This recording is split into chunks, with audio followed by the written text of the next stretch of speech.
Meus amados, sejam bem-vindos então ao nosso quarto trimestre da Escola Bíblica Dominical, onde estaremos trazendo sobre essa grande temática, as promessas de Deus. Hoje nós vamos estar linkados e conectados na segunda lição. Essa lição ela vai apontar promessas de Deus para Israel. Então, você ensinador, você que deseja aprimorar um pouco mais essa área bíblica, estaremos trazendo então os detalhes importantes dessa lição. Toda essa lição, ela engloba a importância de Israel. Hoje, estaremos trazendo a abordagem e o nosso texto áureo, ele trabalha numa linha muito importante, trazendo o conceito do primeiro livro do Pentateuco, o livro de Gênesis, que é a grande parte onde os judeus prezam muito, na Torá, que é o princípio. E o nosso texto áureo está em Gênesis 12, versículo 3, que fala o seguinte: E abençoarei os que te abençoarem, e amaldiçoarei os que te amaldiçoarem. E em ti serão benditas todas as famílias da terra. Aqui nós temos algo muito importante que vai ser o início de tudo da nossa lição, onde nós vamos estar desmembrando cada ponto que aqui está escrito dentro desse compêndio inicial dessa revelação da promessa. O mais importante que isso nós vamos observar na prática também, o que isso estendeu à frente agora para o povo, o mundo todo. A nossa verdade prática, ela fala o seguinte: ainda que a queda espiritual tenha ocorrido com Israel, há uma gloriosa promessa ao remanescente fiel. Independente das circunstâncias, Israel ainda ela é vista por Deus, mesmo automaticamente não crendo no Jesus Cristo, que nós cremos, mas ela está ali, ainda o olhar de Deus sobre elas. Então o povo, as pessoas que estão concentradas em Israel, ainda têm propósito de Deus. Mas, devido às dificuldades do mundo, elas estão se afastando cada dia mais. Mas são considerados ainda um remanescente que pode ser despertado. Isso tudo depende de uma série de questões. E a nossa leitura bíblica em classe, ela se concentra também, nesse primeiro livro do Pentateuco, Gênesis 12, do versículo 1 ao 3. E também a missiva que o apóstolo Paulo escreve à comunidade messiânica aos romanos, no capítulo 9, o versículo 1 ao 5. Mas nós vamos iniciar então esses subsídios para você ensinador, aluno que deseja aprimorar um pouco mais o seu conhecimento, nessa segunda lição sobre promessas de Deus para Israel. A introdução, você precisa se ater a alguns detalhes importantes. A introdução da lição, ela fala sobre a promessa específica, a promessa divina para Israel, proferida há mais de 4.000 anos antes do advento do Senhor Jesus. Isso está inserido aqui na lição, nessa primeira parte da introdução, que é o preâmbulo. Mas eu quero comentar algo importante para você iniciar essa aula com os alunos e alunas. Você tem que trazer a eles uma importância, que é a questão da diferença, porque sempre há essa grande dúvida na prática.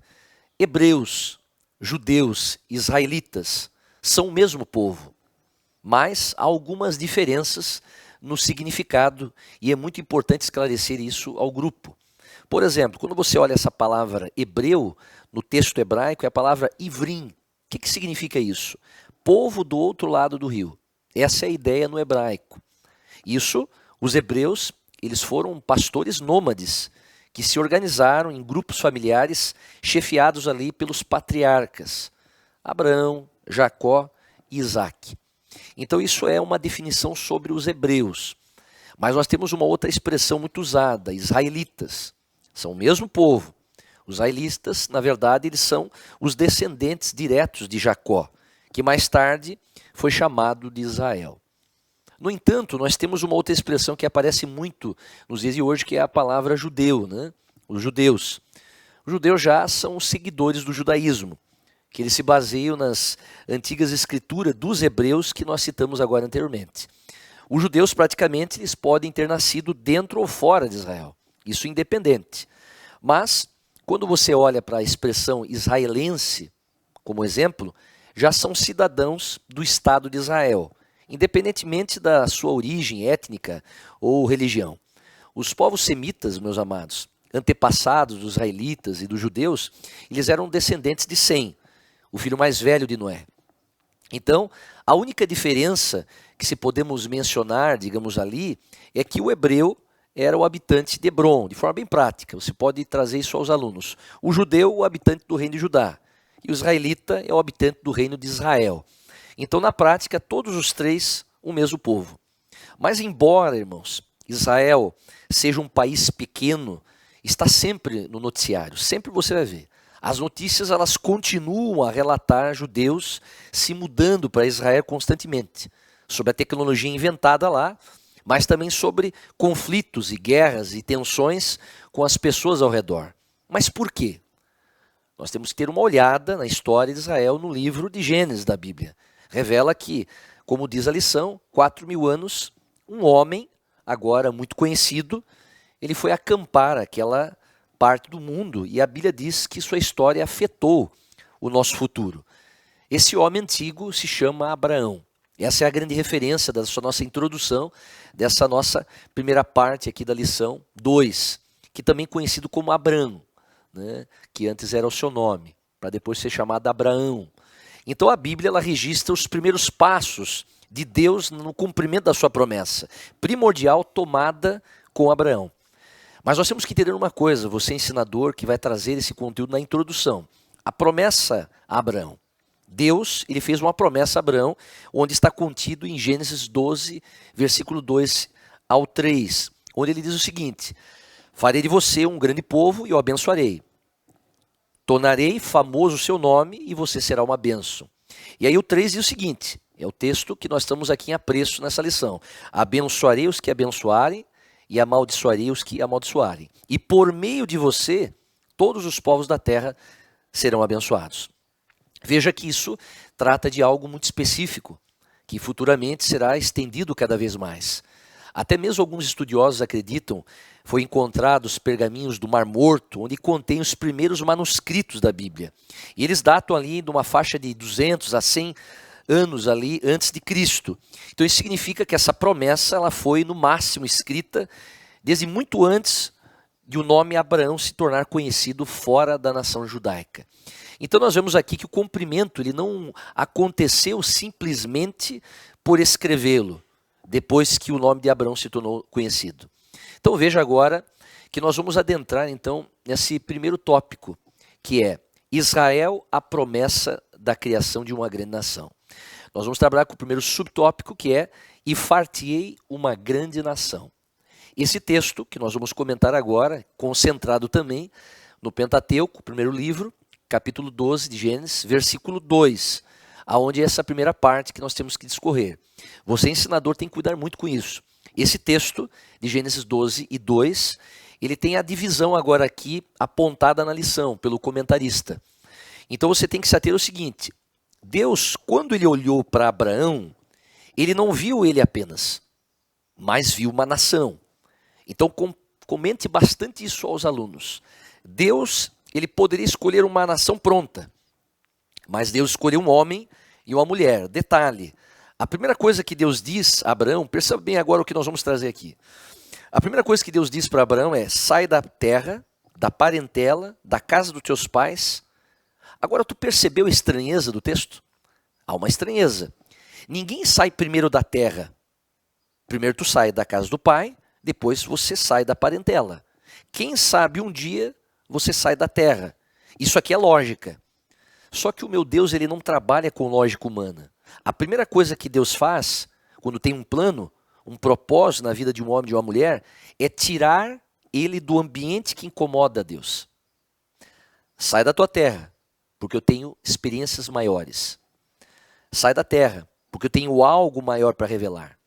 Sai da terra, porque é lugar onde eu irei te direcionar e é muito maior. Então veja aqui a importância desse conceito que estamos desmembrando aqui nessa aula. A promessa de Deus a Abraão em Gênesis 12 e 2, ela fala de algo claro. Tinha um claro propósito de estabelecer o povo de Israel aqui como uma nação escolhida por Deus. Mas veja agora esse verbo que João Ferreira de Almeida trabalha. E far-te-ei. Existem outras traduções que falam, ou de ti farei. O que significa isso no hebraico? É uma expressão muito profunda. É a palavra azar. O que significa far-te-ei na ideia hebraica? É a ideia de fabricar a ponto de pressionar aquilo que está sendo fabricado. Então veja, Produz-se algo e começa a se pressionar. Mas tornar o quê? Então, dentro dessa aplicação, pastor Fernando. Então, ele se tornaria uma nação fabricada a ponto de ser pressionada. Pelo quê? Agora, aqui está o grande ponto. A Bíblia ela tem muitos quebra-cabeças. Então, quando nós utilizamos esse texto de Gênesis 12, 2, quando ele usa essa expressão "infartiei", fala de uma ideia de alguém fabricar a ponto de pressionar. Mas antes desse fato acontecer, nós vamos ver um pouquinho mais à frente, em Gênesis capítulo 46, versículo 3, que Deus deixa uma promessa. Claro que nós temos que olhar numa amplitude geral na Bíblia. Então, o capítulo 12, 2 fala de questões de uma grande nação, que Deus faria o quê? Produziria ela a ponto de pressioná-la, para chegar numa linha e estar preparada. Mas Gênesis 46, no versículo 3, ele já até confirma mais coisas. Ele diz o seguinte: eu sou o Deus de Betel, ou eu sou o Deus de seu pai. Não temas descer para o Egito, porque lá eu farei de ti uma grande nação.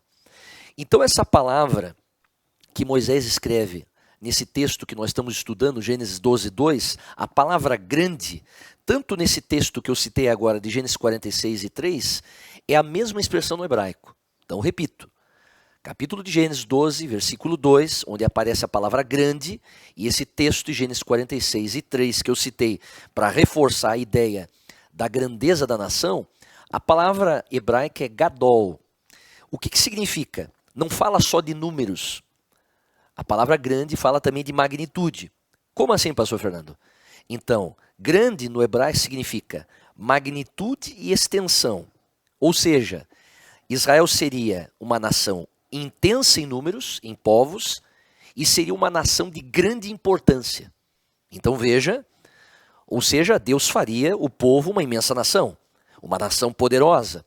Mas quando eu olho Deuteronômio capítulo 4, versículo 20, você pode ver lá. Essa nação de Israel ela passaria pela fornalha de ferro do Egito. Então escute, meu amado, compartilhe isso ao aluno, para que eles venham aprender. Não tem como ser grande sem passar pelo forno de ferro. Como assim? Não tem como ser grande sem passar por provações. Então isso aqui é algo interessantíssimo nesse ponto. Não tem como ser homem de Deus e mulher de Deus sem alcançar a maturidade, sem antes passar pelos processos, pelas provações. E é por isso que em alguns momentos da vida, Deus talvez não vai aliviar a carga, mas a boa notícia tem que ser dita. Ele vai fortalecer as suas estruturas para você passar isso com ele junto. Então veja que é um ponto importante que nós estamos trazendo aqui em Gênesis 12, versículo 2. Porque agora essa palavra grande fala de uma magnitude da importância de Israel, não só em números, mas numa escala sem precedentes, na importância da nação de estar agora ligados a propósito de Deus. A grandeza dessa promessa, meus amados, ela é destacada pelas circunstâncias que a rodeavam. Abraão ele tinha praticamente uma idade muito avançada e a sua esposa Sara era estéril, o que tornava humanamente impossível eles ter filhos. No entanto, Deus ele prometeu não apenas dar a Abraão um descendente, mas também formar dele uma nação grande e distinta de todas as outras. Então essa promessa ela foi reiterada mais tarde, em Gênesis 15, do 4 ao 5, quando Deus ele renova ali a sua palavra a Abraão, afirmando que os seus descendentes seriam mais tão numerosos quanto as estrelas do céu. Ele menciona isso. Ele diz o seguinte: e conduziu-o fora e disse: olhe agora para os céus e conta as estrelas, se as pode contar. E disse-lhe: assim será a tua descendência. Aqui você veja que há uma renovação da promessa, demonstrava que apesar dos aparentes impossibilidades, Deus tinha um plano firme e fiel. Ao longo da história, meus irmãos, vemos o cumprimento dessa promessa de maneira poderosíssima. Então, a partir de Abraão, veio a nação de Israel, o povo escolhido por Deus, para ser um testemunho de sua presença e poder no mundo. Mesmo em meio à dificuldade e desafios, nós começamos a perceber que a promessa de Deus, ela permaneceu. E a descendência de Abraão, a descendência abraâmica, ela se multiplicou. Houve uma multiplicação, conforme ele havia dito, Deus. Então esse episódio da vida de Abraão também vai ilustrar que a fidelidade de Deus em cumprir as suas promessas, independentemente das circunstâncias humanas, Deus ele cumpre. Então Deus não só deu a Abraão um filho Isaque, mas também formou uma nação inteira a partir dele. Então veja a importância, provando que quando Deus promete, ele faz o cumprimento acontecer. Volto a frisar, independentemente das dificuldades e das intempéries, independente das questões da vida, as agruras, não importa, vemos Deus sendo fiel. Agora o nosso segundo subtópico, e abençoar-te-ei e engrandecerei o teu nome e tu serás uma bênção. O que nós temos que comentar aqui nesse segundo subtópico, ele é imprescindível. Aqui você, caro professor, ensinador, o texto ele ainda está remontando as explicações em Gênesis 12, versículo 2. Só que nós estamos na outra parte agora. Saímos da expressão de ti farei uma grande nação e vamos para a parte B. E te abençoarei e te engrandecerei o seu nome, ou o nome. Se tu uma bênção, em algumas traduções fala assim. Agora perceba, o relato ele registra que o Senhor prometeu diretamente a Abraão que engrandecerei o seu nome. Agora aqui nós temos que cuidar, sempre traduzindo muito forte na área do hebraico, para você ter um erro nenhum. Porque sempre quando acontece a falta de tradução, você vai ter dificuldades. A palavra engrandecerei aqui, ela vem do hebraico, não é gadol, é gadal. Já muda um pouquinho já o tom no hebraico. O que significa engrandecerei?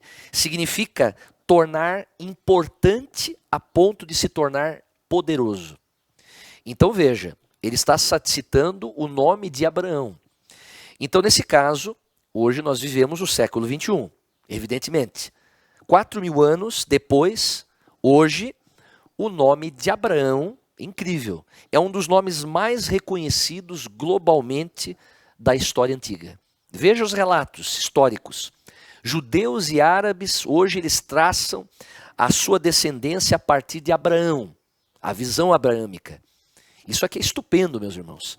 Hoje essa promessa se tornou realidade literal, histórica e verificável. Porque nos anais da história isso aí é inquestionável. Só que agora perceba, você ensinador, perceba algo interessante. Na história de Abraão, ele era filho de idólatras e se tornou pai da fé. Foi casado com uma mulher estéril e se tornou pai de multidões. Parece meio irônico isso, né? Automaticamente, o que o senhor quer dizer com isso, pastor Fernando?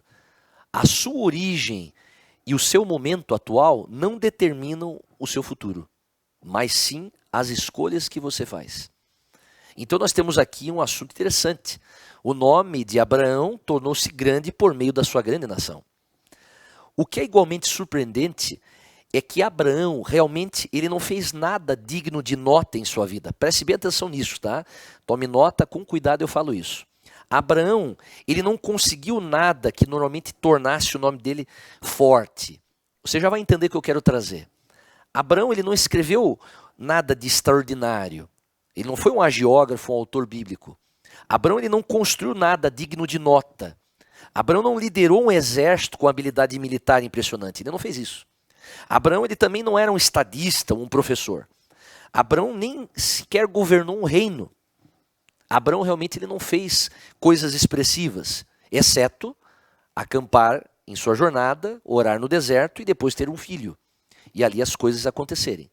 Se você vivesse nos dias de Abraão e previsse que seria mais lembrado milhares de anos depois, você teria apostado naturalmente num rei, num general, num guerreiro ou num poeta de corte que viveram naquela época para serem lembrados hoje. Mas os seus nomes hoje estão esquecidos. E por incrível que pareça, o homem Abraão, que mal conseguiu ter uma família no deserto, é um nome familiar em todo o mundo, um nome poderoso. O seu nome é grande. Grande apenas porque as nações que ele gerou mantiveram registro da sua conta. Então os indivíduos e nações que vieram de Abraão se tornaram grandes. E é exatamente assim que Deus prometeu há muito tempo. Farei de você uma grande nação e engrandecerei o seu nome. Agora, como assim? Ninguém mais em toda a história é tão conhecido apenas por causa da descendência ou dos descendentes vindos de Abraão. E não por grandes realizações em sua própria vida.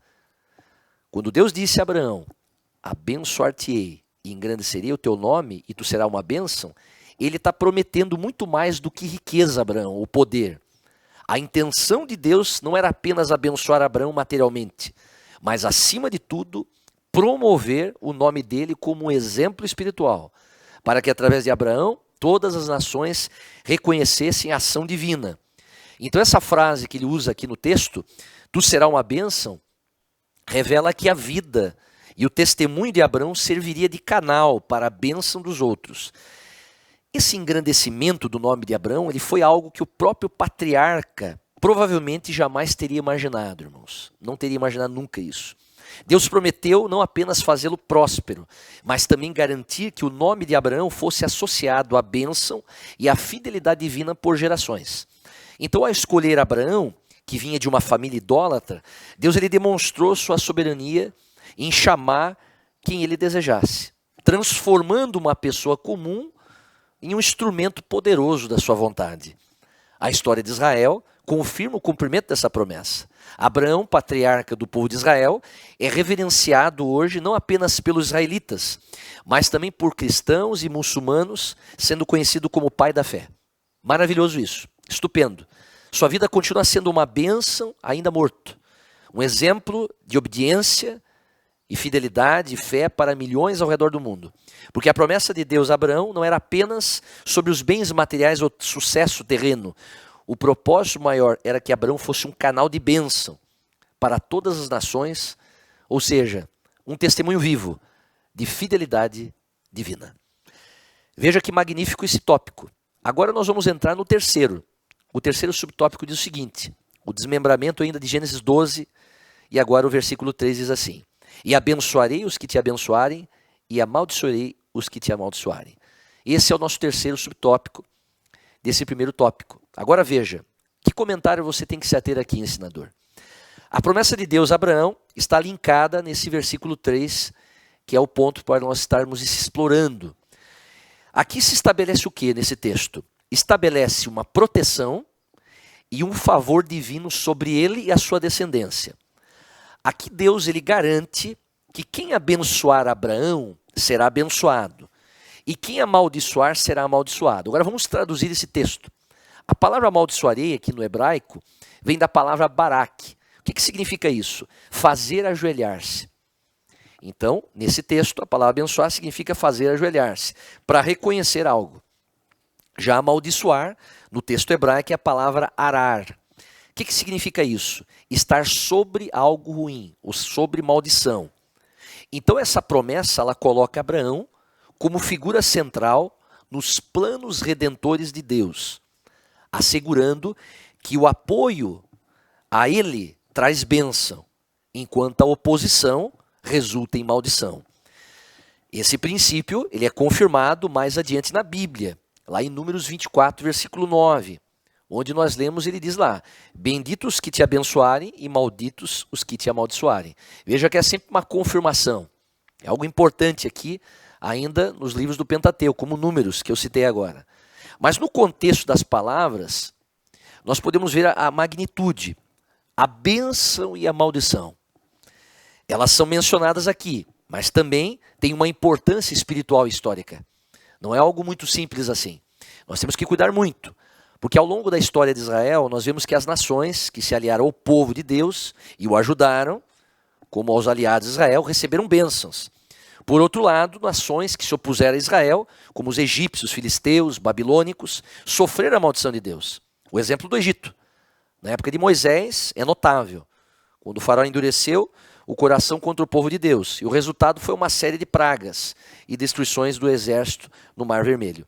Então veja a dimensão histórica. Era promessa, tem uma aplicação espiritual profundíssima. Mas nós estamos falando do quê?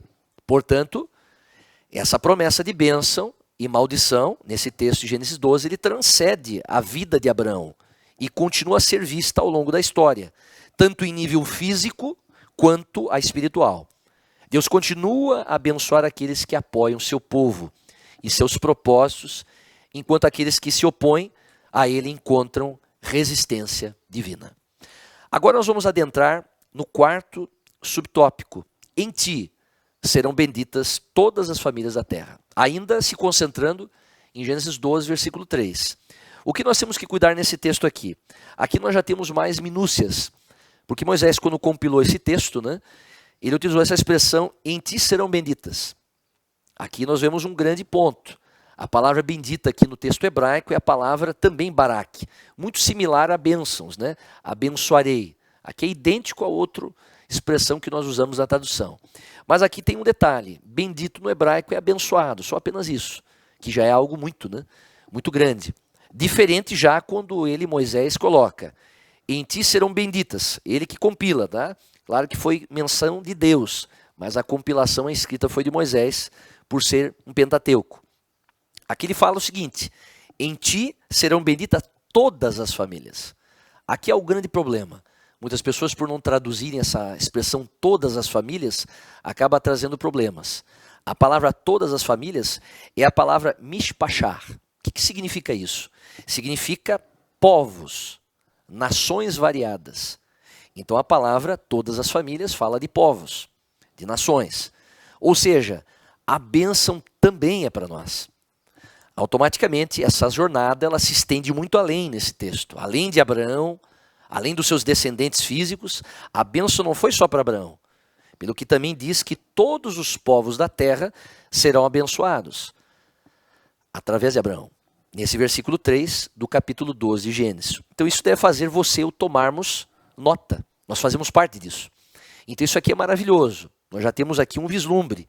Independentemente, irmãos, da sua nacionalidade, não importa qual seja a sua religião, seja você rico ou pobre, seja você um indivíduo doente, um indivíduo saudável, educado ou não, todos os povos da terra, incluindo eu e você, fazemos parte dessa promessa da bênção.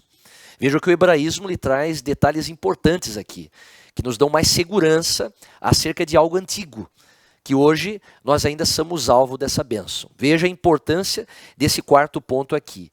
Em ti serão benditos todos os povos e nações da terra.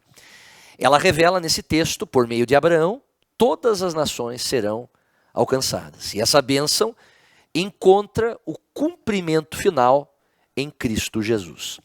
Agora, meus amados, nós vamos entrar no segundo tópico, outras promessas a Israel. O primeiro subtópico diz, a promessa de um filho a Abraão. De uma forma bem laconizada, você tem que ter só um cuidado aqui nesse comentário em aula. Escute com atenção bem isso, ensinador. Meu amado, todo obediente Deus honra ele aqui e lá em cima. Como assim, pastor? Você pensa que Abraão ele foi pai da fé pelo que ele fez, pelo poder de fazer? Abraão não foi pai da fé pelo poder de fazer. Preste bem atenção nisso. Vou repetir. Abraão não foi pai da fé pelo poder de fazer. Como assim? Ele foi pai da fé pelo poder de se desfazer. Talvez ficou uma interrogação aí, né? O que acontece? Quando Deus fala, sai da tua terra, Abraão diz, não, eu vou sim. Ele não hesitou, ele não falou não, ele disse, saio. Saia da tua parentela, ele disse que sim, saio. Me dá Isaque, Abraão deu Isaque. Quem é obediente, abre mão. Quem é obediente deixa de lado o que não agrada a Deus.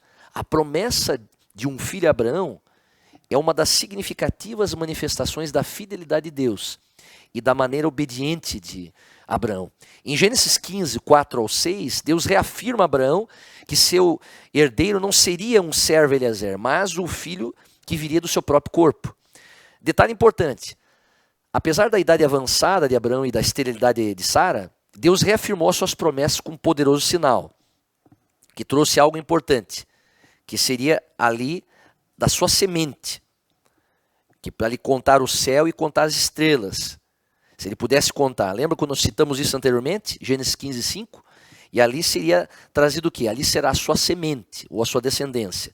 Quando fala de semente no hebraico, fala da palavra hebraica zera, que significa descendência mesmo. Ou seja, Abraão olhava para o céu e contasse as estrelas, dizendo que ali seria a sua descendência. Essa promessa, aparentemente impossível, exigiu uma fé extraordinária. Então aprenda algo aqui, professor, passe isso aos alunos. Aprenda, idade avançada não determina que a promessa não poderá se cumprir, mas é Deus que faz cumprir, independente de como se encontre e de quem você é. Veja a importância. Abraão com cerca de 100 anos e Sara ali com cerca de 90, tinha todos os motivos humanos para duvidar. Assim, Gênesis 15:6 diz ali, né? E creu ele no Senhor e foi-lhe imputado isso por justiça.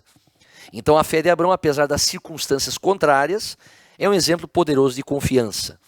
Ali tiveram essa criança e foi algo interessantíssimo. Agora, o segundo subtópico, a promessa de um filho a Isaque. A promessa de Deus de dar a descendência a Isaque é a continuação da fidelidade de Deus às suas promessas. Se atenha cuidados aqui, começando com Abraão. Mesmo após a morte de Sara aqui, Deus manteve o seu plano, né, de multiplicar a descendência de Abraão por meio de Isaque, o filho da promessa. Após se casar com Quetura, Abraão ele teve outros filhos, mas providenciou de acordo com a promessa divina uma esposa para Isaque, pois ele sabia que as promessas de Deus elas seriam ali cumpridas, né, por meio dele, para assegurar a continuidade do plano de Deus. Então Abraão ele envia o seu servo, Eliezer, à Mesopotâmia, para encontrar uma pessoa adequada para Isaque. A providência de Deus guiou Eliezer até Rebeca, que foi escolhida por Deus para ser esposa de Isaque. Então isso demonstra que Deus está diretamente envolvido em cada detalhe, irmão, de cumprimento de suas promessas. E veja que no tempo determinado por Deus, Rebeca teve luz a 2 filhos gêmeos, Esaú e Jacó. Então nesse caso aqui, apesar de Esaú ser primogênito, foi Jacó quem recebeu a bênção da aliança e continuou a linhagem prometida. Então nós vemos que tem ligação muito grande agora com o terceiro subtópico que nós vamos entrar. Então veja que há conexões, veja que os comentários são muito ligados. O terceiro subtópico diz o seguinte, a promessa renovada. Aqui você tem que ser muito pontual, professor. A promessa de Deus feita a Abraão é renovada a Isaque. Ela foi reiterada a Jacó, então lembre disso. Mostrando a fidelidade divina ao longo das gerações, Gênesis 26, 3 e 4, Deus aparece a Isaque afirmando, e dizendo assim, peregrina nessa terra e eu serei contigo, e te abençoarei, porque a ti e a tua descendência darei todas as terras, e confirmarei o juramento que fiz a Abraão teu pai. Veja, essa é uma renovação de promessa, que é a promessa renovada. Sublinha que o plano de Deus permanecia firme, intacto, independente das circunstâncias. Então Isaque, como herdeiro da promessa, sabia da importância da bênção que passaria aos seus filhos. Então veja, esse é o ponto que você precisa se ater nesse terceiro subtópico. E agora nosso terceiro tópico final, né, que está desmembrado aqui em vários pontos.